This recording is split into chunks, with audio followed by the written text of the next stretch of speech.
All right, today we have Mr. Stanley Shyngle, convict turned businessman. How are you doing, my brother? I'm doing well. Thanks for having me. Of course, man, we're glad to have you. I can't wait for the world to see this interview. I'm really excited. Thanks for coming, man. Me too. All right, so, we know you here at JXR Media, but, let the people know who you are. Introduce yourself. Want to give a little intro or something like that? Yeah. So I actually like your intro too. So Stanley Shyngle, from convict to businessman. I am born and raised in Lagos, Nigeria, and just happy to share my story. All right, man. So let us know, what was Lagos like for you growing up there? Best place in the world. Best city in the world, hands down. They say New York is a city that never sleeps.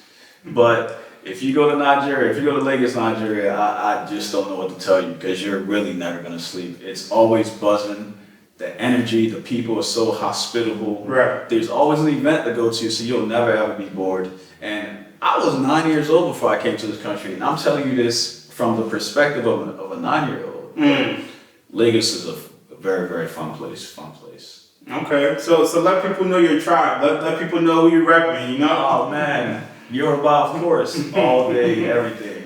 All right. No, all right. So interestingly, so I just found out not too long ago that people asked me before, like, what's your tribe? And I used to be confused about that. Like I said, I came in when I was 9 years old. Right. I'm like, what are you talking about? What tribe? Like, you watch too much TV.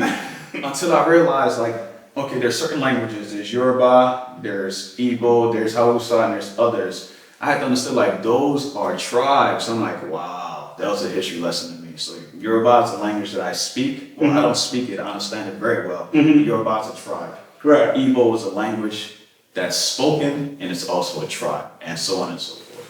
Yeah. But the best one is Yoruba. Right. No, that's true. I think I read that Nigeria has close to 200, if not more, different tribes. A lot. Yeah. A lot. I think there's a Fik, there's Yoruba, there's Yoruba, there's Hausa, there's Igbo, there's Benin, there's so many.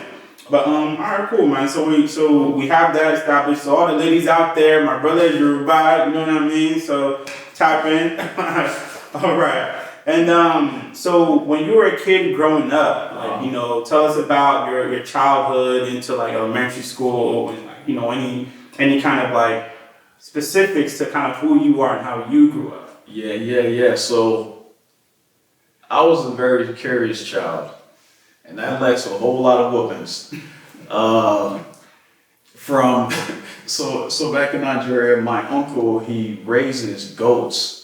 And I would chase them around, and I would just beat the goats, tackle them, slam them, and I just wanted to see how they would react. Part of my curiosity. So my uncle he would watch me, he would let it happen, and he would just discipline me afterwards. So I was very curious. In school, I was competitive. I remember I went to Daniel Primary School, and so I lived in my grandmother's house, and about 2 streets over is the elementary school that I went to, and I was always eager to go to school. So let me start with that. All right. Always eager to go to school. I couldn't wait. I had my we wore uniforms to school, so I had my uniforms pressed. I had my crayons in order. I made sure my book bag is ready to go. I had my lunchbox. I couldn't wait. I was in bed early. I was up on time. I think it's my grandma or a family member would walk me to school. And I would be so upset whenever they're late because I just wanted to get to school. Yeah. School was fun for me. I just loved the environment. So as a kid, I was high energy. I was curious. I loved to be around people. And I still believe I'm the same way now. Okay, that's interesting. And you having that kind of like childhood, you have siblings or? Yeah, so I have a sister, younger sister, a couple years younger than me. And I also have a brother.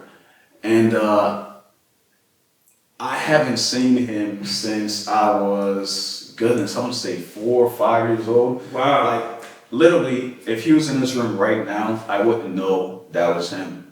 Yeah, so we didn't really grow up together. But one sister, one brother, and a really, really big family. So I don't know what it is about Nigerians, but there's just a lot of women in the family. Right. A whole lot of women. A ton of women. And they were all very supportive, all very nurturing. I remember, so Back in school, in Daniel Primary School, my teacher, because teachers get whoopings in school. Of course. Of course. It's not American. Right. Teachers get whoopings in school. So my teacher disciplined me. I think she took a ruler and smacked the back of my hand. She did something that left a mark. And my aunt saw it when I got home, and she wasn't happy.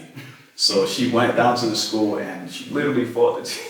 Oh, wow. Yeah, she fought the teacher. Wow. She fought the teacher, beat the teacher up, told the principal what happened, told the principal if it happens again, the same thing is going to happen again. But yeah, I had very, very supportive and protective family. Yeah, that's different. You know, I have stories of like relatives and siblings getting beat up by the teachers for misbehaving or not doing something right. Yeah. This is the first time someone will come from home that I'm hearing, and I'll deal with the teachers. So Yeah, Auntie don't play that. shout out to her, man. She loves you. Shout out. For real. All right. So now we have an understanding of how your family was. How about your religious background through your family? What was that like for you? Yeah, so we were born, I don't want to say born, but raised Christian. Shout out to G.O.D. Right. Like I said, my grandma, she was really just more of the matriarchal figure, pillar in our family. So it was church every Sunday, whether you liked it or not. Right. Church every Sunday, put on your Sunday's best, make sure you're clean, presentable, and you're in church on time. So that was my, I guess you can say, relationship with religion when I was younger. Okay. Yeah. And then now, like that's like a section of your life because you're a child in like those elementary, primary school years. So let's get into, you know, those preteen, teenage years. How was that for you, bro? Man, fun times. Okay. All right, let's get into that. Yeah, the fun times. So we came to this country in 2001. When I say we, I mean my sister and I. My parents, they won the Visa lottery. If you know what that is, you know. Amen. I'm not about, shout out to the Visa lottery. Right. I'm not about to explain it, but they came here before my sister and I just to lay the foundation. And my sister and I followed shortly afterwards. So that was in 2001. We experienced the horrors of 9/11. I didn't know what was going on back then. I just recall being in the classroom and the teacher told us to stop everything. Stop what you're doing. And she cut the TV on and we just see this airplane just fly in and just take out a skyscraper. So I was 9, 10. I didn't know what was going on. All I knew was the teacher said school's out and let's go. School's out. Let's do it. But also in also elementary school coming here, I wasn't bullied a lot. Yeah, I wasn't bullied a lot. Oftentimes you hear people being bullied because of their culture. I think part of that might be because I don't have an accent. A lot of people tell me like, "Hey Stan, I didn't even know you were from Nigeria." Like Faye just said not too long ago. "You're from Nigeria?" I'm like, "Yeah, I was born there." So I think that was partly because of that. Okay. But elementary school was okay. Middle school was a little trying. Let's just say that. What happened in middle school? Middle school is when the boys actually growing. Right. Now we're at that stage where we're becoming more impressionable. We start to have a mind of our own. And it was just that. I just started to experience things. I started to travel further away from the house, started to hang out with different people. My interest when I was in elementary school was science. I love science. I love engineering, technology. Right. But in middle school, I still had a zeal for that. I still had a desire for it, but other things started to draw my attention. Just other people. Okay. Yeah, my grades suffered a little bit. I got suspended. I don't know what I did to get suspended from middle school, but I got suspended. No, I take that back. I'm sorry. I received after school detention for a week, and I had to walk home. That was my punishment. I had to walk home from school to my house. It wasn't fun. That was like an hour and a half walk. Wow. Every single day for a week straight. But yeah, middle school is when things started to get a little rocky for me.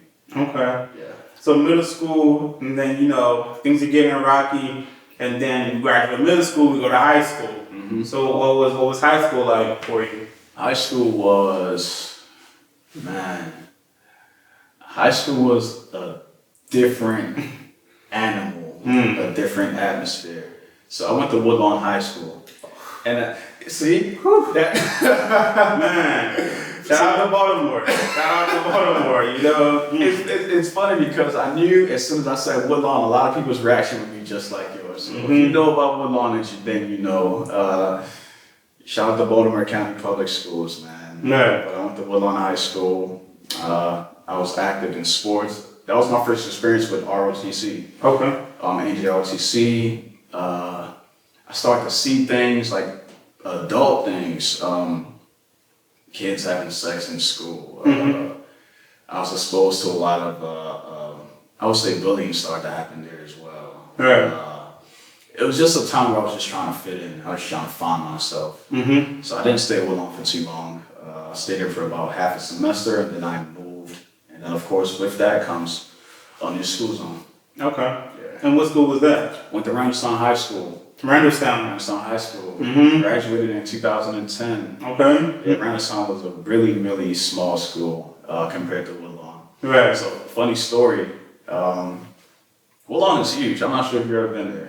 Oh, I've driven past it. It's like 3 or 4 floors. This is a really big school. So when I transferred to Randallstown, I was supposed to go there to meet with a counselor, and I was with mom. So we pull up there, and we see the building, and we see a parking lot. I'm coming from Woodlawn High School, really, really massive school. So when I get to Randallstown, I see this parking lot. I say, hey, Mom, this must be the back of the school. Right. Let's go around to see if there's more to the school. This must be the back. So we went around, and there was nothing there. I'm like, man, this is a really small school. But Randallstown was really, it was cool. It was I grew a lot there, and I got into a lot of trouble there also. All right. So you get into a lot of trouble. I'm sure that probably, like you said earlier, introduced you to some people, some things, ideas, or... Yeah, just trying to find myself. Of course, my culture. So I have my culture on one side. It's still in me. Even though I left at a very young age, I still have that culture instilled in me. Of course. And then we're raised more outside of the household than we are in the household. So of course I had this outside influence as well. So school, I'm trying to fit in. I'm trying to dress a certain way. I'm trying to look a certain way.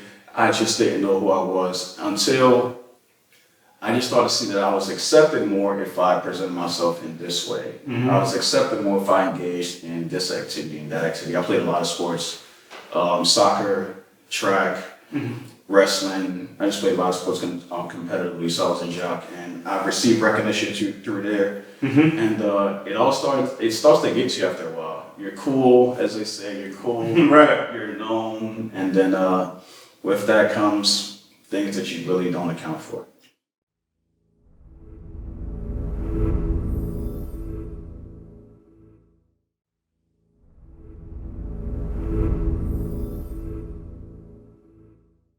All right, so when we started the interview, we introduced you as convict turned businessman. That's right. All right, and going into, after high school, you were more impressionable, as you said. So tell us more about that. Yeah, so high school was the very first time that I smoked weed. High school was probably the very first time that I drank. High school was also the time where I got expelled from school for fighting. Yeah, it was a really, really big fight. And of course, you don't get into all these things from hanging with A students or students who are doing what they're supposed to be doing. So like I said, I was a jock. I had some type of fame or status. So I just started hanging out with some who might deem the wrong crowd. We started doing things that I should not have done. And of course, that stays with you. So from being expelled in high school to going to night school, my grades slipped tremendously in high school as well. I even had plans to go to the Naval Academy because I was still in the ROTC. Right. But of course, after the expulsion, done. That's not going to happen anymore. So I graduated from high school, thank God. My GPA was subpar. It was horrible. Thankfully, I was still able to walk across the stage. I remember my teacher, he said to me, he said, hey, Stanley, there's no such thing as a partying student. It's a contradiction. And it makes sense because Yes, I was enrolled in school, but I wasn't really attending. I Right. just went whenever I wanted to. Was cutting school all the time. Mm-hmm. And that, of course, also went into college when I went to college. Uh, I enrolled at one college, but I was partying in every single college Right. in the state of Maryland. So as you can tell, I was just doing me. Right. I was just doing me. And when you were in college, were you still like, affiliated with certain types of people that maybe you felt like you shouldn't have in retrospect now? Yeah, so college was a bit sober to me also, and which is what led to my conviction, which I'm going to talk about shortly. Mm-hmm. It was sobering because, as I mentioned before, I still had this culture that was ingrained in me. Mm-hmm. I'm Nigerian, and as you and I both know, Right. as a Nigerian male, as an African male, Right. you're either a doctor, Right. you're a lawyer, Yeah. you're an engineer. Mm-hmm. There's a fourth one too. You're a loser. Yeah. So if you're not one of those three, then you're definitely a loser. So I just really started to think, like, yeah, man, at this age, I have really nothing to show for it yet. My peers are graduating before me. And then I get this bright idea. I said, okay, I don't have a degree yet.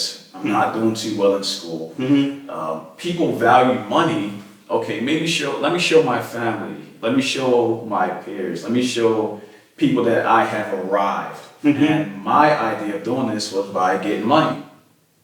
So I just decided to rob to get money, and that was what I did. Mm. So you were robbing like people, places, different types, of robbing nowadays.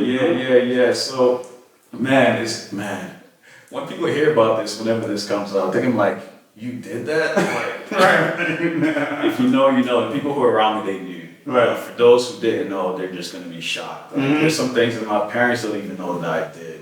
But yeah, just robbing people, kicking down doors, guns to people's head, robbing establishments. Right. I did all of it. All of it. I did all of it. Right. So was there, they say how does it go? I'm getting old.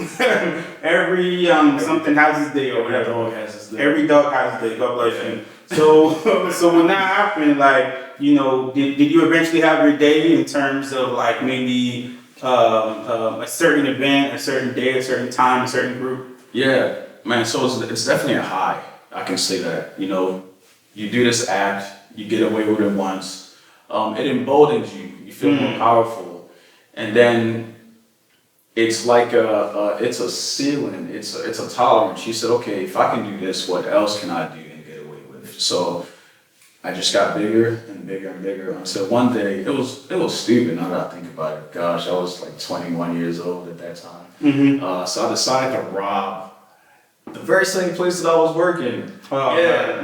Have you ever seen the show World's Dumbest Idiot or World's Dumbest Criminal, something like In the that? 90s? It was on like in the 2000s. 2000? Okay. Nonetheless, I should have been on that show. I decided to rob an establishment that I was working for. Mm-hmm. I don't want to say I got away with it because, of course, I got caught. Mm-hmm.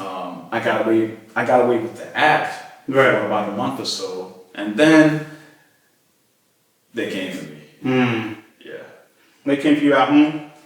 So I was working. Oh. I was working that day, and it was food service. I did a lot of food service. Hated it.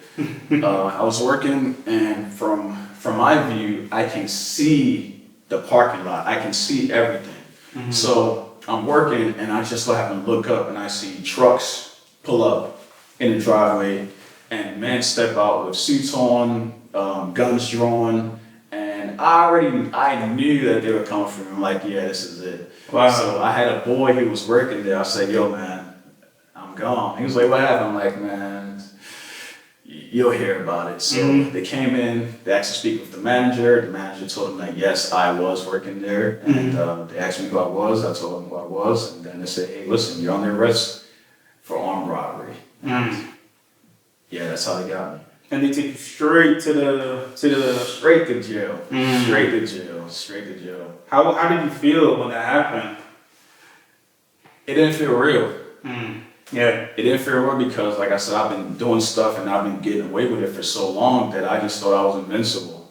So when this happened, in my mind, I'm like, yeah, so they'll let me out in about an hour. No big deal. 7 hours go by. They'll let me out tomorrow. No Right. big deal. A couple of days go by. All right. It's taking a little long. They'll let me out. Weeks, months. I'm like, okay, yeah, I'm here for real. They're for real. Did any word get to the family, to your friends? You know, Yeah. I'm sure people were asking for you, looking for you. Yeah, even when I was, well, of course, my parents knew. They went to the house, they searched everywhere. Mom was traumatized, naturally. I was even on the news as well, so people knew about it. A lot of people knew about it.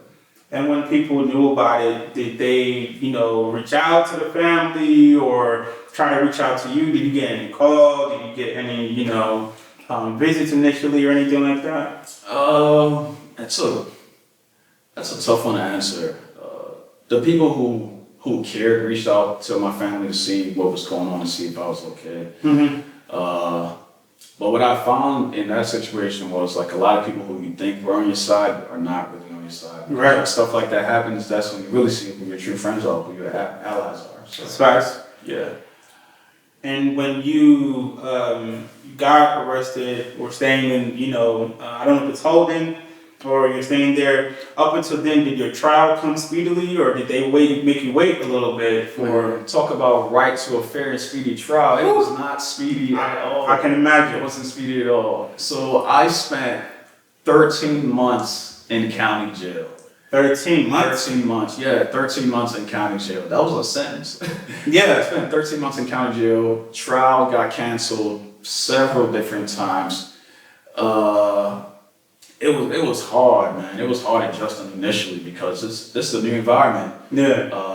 Yes, I was in the streets. I've seen it, but in jail, in prison, everything is contained. So you're not getting away from it. You're gonna see people fight. You're gonna see someone get slammed on their head. You're gonna see someone get stabbed. So I'm like, yo, Right. I'm in here. Really? Okay, this is real. So let's adapt. Let's adjust. So 13 months go by. I'm sure there's a lot of stories and memories that you've had. When you were you reaching out to family and friends? Were they trying to help speed up the trial? Like, how was that for, you know, like you said, the people who cared and the family? Yeah, so I knew I was going to lose the trial. It wasn't even my idea to go to trial. Okay. That's neither here nor there. Mm-hmm. But I knew I was going to go to prison. My frustration was really that just send me to prison. I was sentenced 6 months before I even went to prison, so I was just there waiting and waiting and waiting. Right. And yeah, it wasn't fun at all. It wasn't fun. My county jail, I was in Carroll County, and it was a room. It was a pretty moderate sized room Right. with about, if I were to guess correctly, if my memory doesn't fail, like about 20 other men in that room. And you're in this room. There are little windows about this high for you to peek through, and it's at the very, very top of your cell. So you have to get up and stand on the bunk to even look out the window. But other than that, you're in this room. And imagine I was like that for 13 months. It was tough. Wow. Okay. So, and you having that time there in the county jail, were you also sentenced there after? Were you also there after the sentencing, or did they move you? I was there. I was there. I was waiting for the guys who were coming from prison to come to county jail, and then from there, the same bus is going to take those who were sentenced to prison. Action. Yeah. All right.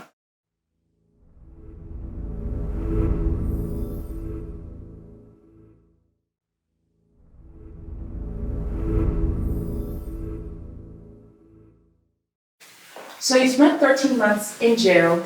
At the end of the 13 months, what did you get sentenced to, and how did your friends and family react to your sentence? Yeah, so I spent 13 months in jail, and a lot of people don't know this, but jail is far worse than prison. In prison, there's liberty. There's a lot of things that you can do in prison. So, for example, when I went to prison,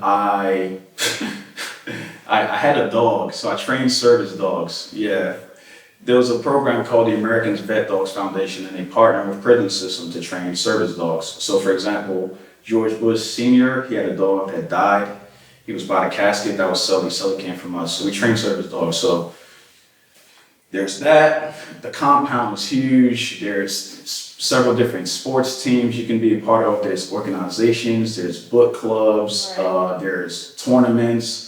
So it's like a private all-male university. So prison, there's a lot more liberty. In county jail, you can't do anything at all. So it was absolutely horrible. So when I was in county jail and I got sentenced to those 13 years, I was just so tired of being there in county jail. And I'm like, let's go. I'm ready to go right now. Where's the judge? Let him know to send me right now. And I'm not waiting a day more. So I was really anxious and ready to go to prison. It's crazy that may sound. No, it makes a lot of sense because I've done a lot of reading where people say that jail is just supposed to be a temporary holding place, whereas prison is actually built for people to live. I mean, there's people who spend their entire lives there. Oh, yeah. Yeah, In but 13 months, it's not really, that's not a short-term stay. exactly. So 13 years, you hear 13 years from the judge. How did your mother act? How did your father act? Like, how are people reacting in the courtroom when they hear that? Yeah, so in the courtroom, I had a few family members with me. Of course, they were devastated. They were distraught by the whole sentence. And of course, the family of the victims was there as well. I'm not sure if they felt like justice has been served, but that's one regret that I do have. It's just knowing that I caused that trauma. I gave some of that experience. That's something that I definitely think about often, and I regret. But yeah, 13 years when I received a sentence, part of me says, yes, let's go. Time is only going to work itself down. And another part is like, man, what have I got myself into? You mentioned that your only regret is in regards to the victims and their families. Were you able to give some sort of victim impact statement or show any sort of remorse? Yes, I was able to give an impact statement, but I felt like it was forced. Just taking the advice, taking the counsel of my lawyer at that time. If I were to do it again, if I were to see the victims now, I would truly tell them how I feel about the situation and how I feel about the pain that I caused them. So. Right. At any point during this 13 months, even during the arrest process, do you feel that you were discriminated against, or do you feel like you actually got like the proper treatment that you deserved? So I don't know much about the criminal justice system as far as sentencing. Yes, I am aware that there are racial discrimination. I can only speak for myself. Yes, I did experience discrimination when I was there, but what can I do about it now? Right, that's absolutely true. I mean, all you can do is move forward. Yeah. So trial is over, done with county jail, finally in prison. What type of people did you meet in prison, and did you meet people from similar racial or cultural backgrounds as you? So a few people that I met in county jail kind of prepared me for the people who I would meet in prison. As I said before, people from prison were transitioning back to county jail before they go home. So I'm seeing guys with, it's kind of true what you see, tattoos all over the face, tattoos all over the head. Yeah, when you first see it, it's shocking. Like, man, how can someone present themselves like that? But after a while spending time there, it's normal. It's so crazy because after spending some time there and you see someone without any tattoos, you start looking at them like they're the outcast and they're the weird one. But believe it or not, I met some really, really solid men in prison, one of which shaped me to the person that I am now. How did he shape you? Like, what was the effect that he had on you? Okay, so a lot of people that I looked up to in prison, a lot of people that I really clicked with, that I had good, strong, healthy relationship with, were people who were incarcerated for life. They received life sentence for either murder or just something that society deems heinous. Those are the people that I just gravitated to. We just connected. I don't know why, it just happened. But one of these men, I like how he moved. So we're in a society where, we're in a system where it's just doom and gloom every single day. Like you see it on people's countenance as people are walking. There's no smile. There's no hope. There's fear. It's just down. There's no hope at all. But amongst all these people, there are like a very few people. For some reason, they happen to be lifers. Lifers are the term that we used to refer to people who are spending life in prison. So there are these lifers who had hope. They're the ones who are starting programs. They're the ones who are mentoring young guys. They're the ones that are speaking on behalf of the prison population so that we can have change. And one of these guys, he was one of them. And I was just so fortunate enough that he was my partner in the dog program. I trained him. And I just watched how he moved. I watched how he carried himself. Right. I watched how he spoke to the other guards. I watched how he spoke to the other inmates, although I don't like referring to other people as inmates. Right. I like how he dressed, and I clung to him. I gravitated towards him. And because of that one person, I am the person that I am now. So I thank God for that too. I hate to deviate, Yeah. but I did notice you mentioned the way that he dressed. Now, I'm sure a lot of other people have this misconception that everyone has to dress the same in prison, but based off of you saying the way he dressed, does that mean that you had some freedom to choose what you could wear? Not necessarily. Everything is structured. So by the way he dressed, I'm not just simply speaking of what he has on, but it's how he's wearing it. Okay. So we're all issued the same. So a weird thing for me to get used to upon my release was color. Right. I had to get used to color. When I was in prison, I would watch TV and I'll see people wearing color, purple, red, green. And I'm saying to myself, how can they wear that? That's too bright. So you weren't Because wearing orange. the only color we had, orange is more so for county jail, Oh. like the orange jumpsuit. Right. In prison, there's really no jumpsuit unless you're going, there's really no jumpsuit. But the only colors that we had was white, gray, blue. And for certain people who held preferred jobs, they had khaki. Right. So it wasn't what he was wearing it was how he wore it. His shirt was always pressed. He had access to an iron. Don't ask me how. His shirt was always pressed. He always had on a belt. It was tucked in. He was on time to everywhere he had to go. He's always waiting at the gate, just early, ready to go. And that really, really attracted me a lot. If I may ask, was he incarcerated at a young age? Yeah, he was locked up since he was 22. And right now he's 42 years old. Spoke to him a couple days ago. Wow. So based off of what you told me about him, and I guess my own personal takeaway, Yeah. because he got locked up so young, he had the opportunity to grow and mature as a person and mold himself into the person he wanted to be. And instead of him just giving up, he was like, let me help to mentor and be there for other people who still have a chance to get out and make something of themselves. Would that be a fair assumption? It is, but it's really hard to. We're always growing. We're never remaining stagnant. So it's really hard to grow in there positively because you're in this environment that is the exact same thing that you're doing out on the streets. So you're robbing people on the streets.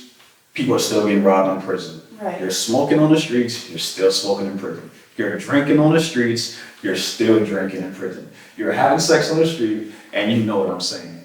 But it's really, really, really, you have to force yourself. You really have to sit down and do a deep, deep introspection and ask yourself, what do you want to be? Right. Have that image in your mind and then just fight for it because in that environment, it is hard to do so. Was it hard for you to adapt and to ignore all the other distractions and everything happening around you? I wouldn't say it was hard. It was more so challenging. It was challenging. What was helpful was I knew that I wasn't going to be in there for the rest of my life, so I had hope. Second, I live vicariously through other people. So as I'm watching TV, I'm seeing people become successful. I'm seeing people who are business owners. I'm seeing people starting this. And I'm just asking myself, why not me? Even in prison, I'm surrounded by CEOs of companies. I'm surrounded by people from different cultures and backgrounds, and I'm just hearing their story. I'm saying to myself, why not me? I can do the exact same thing.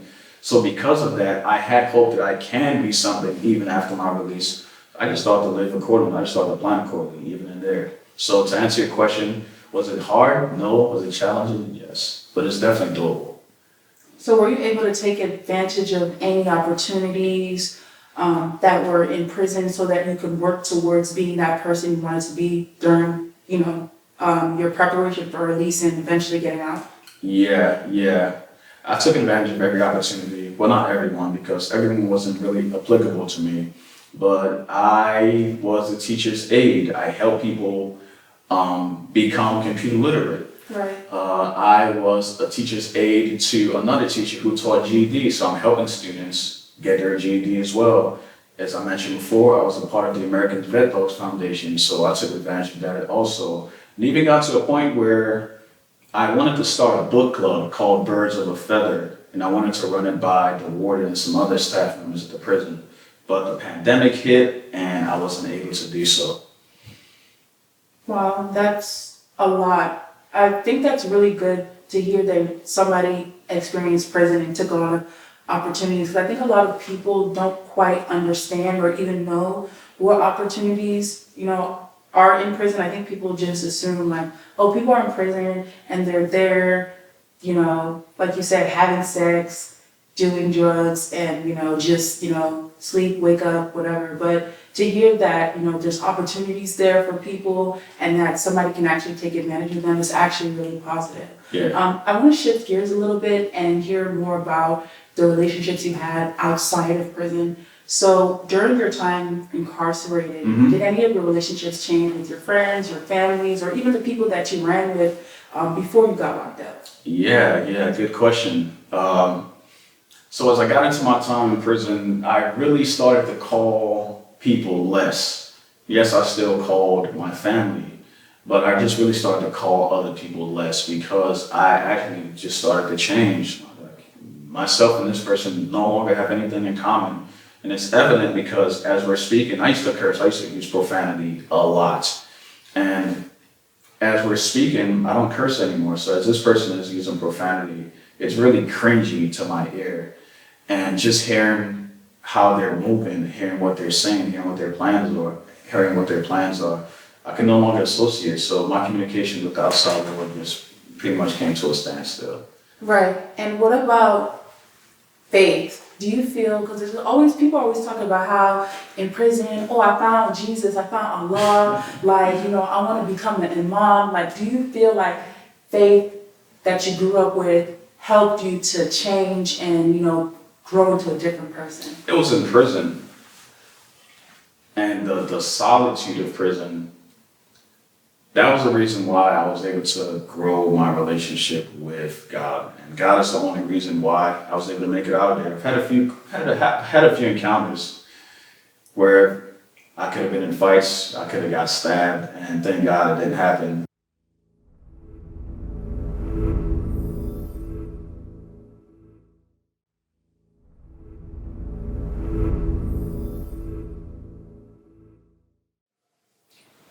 So you went to jail, you got sentenced, you went to prison, and prison shaped you into becoming more of the person that you wanted to be. And then there's also this faith aspect. Yeah.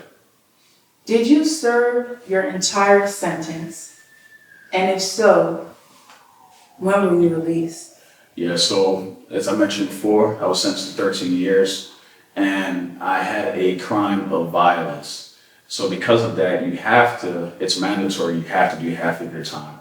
So half of 13 was 6.5 years. So that was my timeline. I just kept saying to myself, if I can just get the 6.5 years, I have a shot at parole and I have a shot of coming home. So several months before parole, of course, I started to receive the letters, notifying me of my upcoming parole date. I was a bit nervous, but I also knew that I was prepared because of all the work that I've done prior to getting to that point. So I went in for parole, I was granted parole, and you can tell me anything because I knew I was coming home. Excitement? We ain't turning up, you can't turn up. You're not turning up, I was definitely elated. I only shared it with a few people, but I was excited to go home, just excited to put to work everything that I actually wanted to do. Right, and this was the meat of the pandemic when you found out this news of your release, right? Yeah, so I came my release date was scheduled for, I believe, March or April of 2021. So from the time I had parole to my release date, it was about, I want to say 3 or 4 months. So I was just waiting. So imagine what that's like, spending all that time and now you're about to be free. How did your family react to the news of you? Come on now. I mean, how would you react if you had a loved one who was away and now they're coming home? Right. So you find out you're getting released. Of course, there's a process with everything. It's not like they're just gonna say, "Oh, today's the day. You can just get out now." What was the process of getting released and getting ready for post-incarcerated life like? The process for me? Yes. The process for me began, like I mentioned, far before my parole date. The process for me began once I met that gentleman many, many years ago. I knew what I wanted to do for work. I knew the person who I wanted to be. I was prepared. I felt like I was equipped and I was ready for my reentry. So for me, it wasn't really difficult to get ready. Prison was never in my mind. Even when I was in there, the outside world was always in my mind. I was just in that place, but mentally I was free. And what did you want to do for work? So because of my work at the American Vet Dogs Foundation, I wanted to open up a business, a company to train dogs. And also, I also wanted to address the food inequality in the cities as well. So that was another business that I was going to launch upon my release. Right. And obviously, are those things that you currently pursue? Yeah, so, man, life is funny. Upon my release, I started working in a restaurant. Right. And I was there for a couple of months, and a friend of mine gave me a book called Rich Dad Poor Dad by Robert Kiyosaki. And I read the book, and for me, reading just really is a way to see the world through another window. Right. So I read the book, and I'm just learning everything, not just about finances, but about business. I'm like, my mind is just blown at this point. I was upset because it took me this long to get this knowledge, but I was also grateful because now I have it and I can just roll. So I read the book, and I quit my job like literally a couple of days after that. Yeah. But like, what about your probation officer? So my parole officer was really, really chill. So I was fortunate enough. So my first time meeting her, she said to me, she was like, "Mr. Shyngle, I already know that you're going to be someone that I'm not going to have a problem with." So I was on supervised parole. I'm not sure if I can say this or not, but Wow. I've only seen this lady once or twice. She's only drug tested me once. So she was okay with it. I told her I was going to quit my job. She said, "Fine, what's your plan?" I told her my plan, and then she said, "Okay, cool." So I quit my job, and then I dove into real estate. Real estate. Real estate. Only thing I knew about real estate was houses. I knew absolutely nothing about real estate. Okay, so why did you choose real estate, and what is it like, especially given your past, being in, a field where people have to have so much trust in you and so much faith in you and rely on you with, one of their most prized possessions? Yeah. To be honest with you, I chose real estate because I just don't see myself, and I spoke before about just seeing yourself, how you see yourself. I never saw myself as working for someone else. And as a real estate owner, as a business owner, I have the liberty to work for myself. Right. So I just dove right into real estate. That, the ability that you're able to help and impact more people with a really, really big decision, a really, really big purchase in their life. And I'll be lying if I don't mention the lifestyle as well. Right, because you have a lot of flexibility and you're able to do other things and add other things to your plate.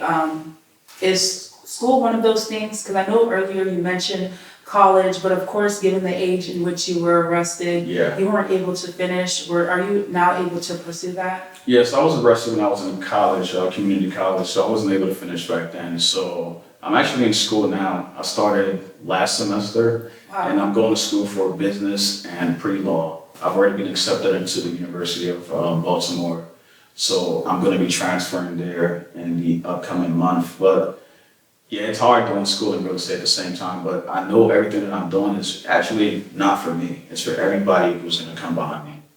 Exactly. So, do you see yourself as being somebody who's going to be a role model to those who are, maybe they're on a dangerous path, maybe they're currently incarcerated, and even those who are, about to be released and they're like, oh my God, what can I do? And then my second question for that is that at the crux of it, you are a Nigerian American. Mm-hmm. And I'm sure there's other people who are Nigerian Americans who, aren't incarcerated or have a record. How can your story show them that, yes, I can make something of myself despite what I've been through and what I've done? Yeah, good questions, good questions. I definitely don't see myself as a role model. I want everybody to be their own role models. I want everybody to look up and admire themselves. So everything that I did during my incarceration, even after my incarceration, is leading up to help others who are coming behind me. Even from getting my real estate license, I had to jump through hurdles. I had to jump through so many hurdles just to get my license. I had to go in front of a board and tell them and convince them why I'm deserving to be licensed to practice real estate in the state of Maryland. And I'm sure for the other states that I plan to get licensed in, I will have to do the same as well. But I'm doing this to lay an example, to set an example for all others who are going to be coming behind me. So upon my release, I became active in the community. I volunteered at a nonprofit called Sharp Dressed Man. Sharp Dressed Man. Very sharp. Sharp Dressed, yeah, I appreciate that. And I actually saw them when I was in prison. I saw them on the news, and they specialize in fitting men who are going through hard times, coming out of prison with professional attire for interviews. So I volunteered for them. I developed other relationships in the community. So now these people knew about me. They're able to vouch for me as a character witness, so that now I can go in front of people and say, hey, yes, I do have this felony. However, I have this person backing me. I have that organization backing me. So all of this is to set an example for those that come behind me that say, hey, listen, no one's going to give you anything. You're going to have to give yourself first, and then everything else will come afterwards. And you did ask me another question as well. Yes, and my other question is about from a cultural standpoint. Yeah. In our culture, we know there's a lot of people who scam, there's a lot of people who do fraud, but, even despite the people in our community doing things that are deemed illegal, Yeah. and it's kind of almost normalized. Of course, incarceration is not normalized, it's seen as a taboo. So, how do you think that your experience and your story could be beneficial to other Nigerian Americans, especially who have been in a position such as yours, whether they're a high school kid who's, they're just not listening, or they're currently incarcerated, or, they're about to be released and they're thinking, oh my God, what will my community say? What will people think of me? Man, it was hard. For a long time, my mom didn't even tell people I was in prison because of the culture. Right. Whenever people would ask her, where am I? She would always say, I'm in the military. I'm in the military. Even up till now, people would say, hey, Stan, I heard you in the military a couple years ago, and I would just have to just not even address it because Right. I'm not gonna lie. But it was hard. My mom didn't share my incarceration story, and I felt the same way as well. I felt like I wasn't gonna be accepted by my culture because of that. It is taboo. It is frowned upon. But what I learned was we all make mistakes. I can't let someone else's opinion about me determine my future. Right. So my advice to anybody who is from a very, very cultural background, who has a cultural background, is yes, you're gonna have these people who are gonna say these things about you. They're gonna view you a certain way. They might not even want to deal with you afterwards, and that is okay. Just live your life. Right. Be your best self. Yeah, live your life. All right. Thank you so much, Stanley. We really appreciate your time. We really appreciate you coming here and sharing your story. We know that it might not have been easy given the sensitivity of the topic, but we believe that this can help a lot of people. Absolutely. Absolutely. Thanks for having me. Yeah.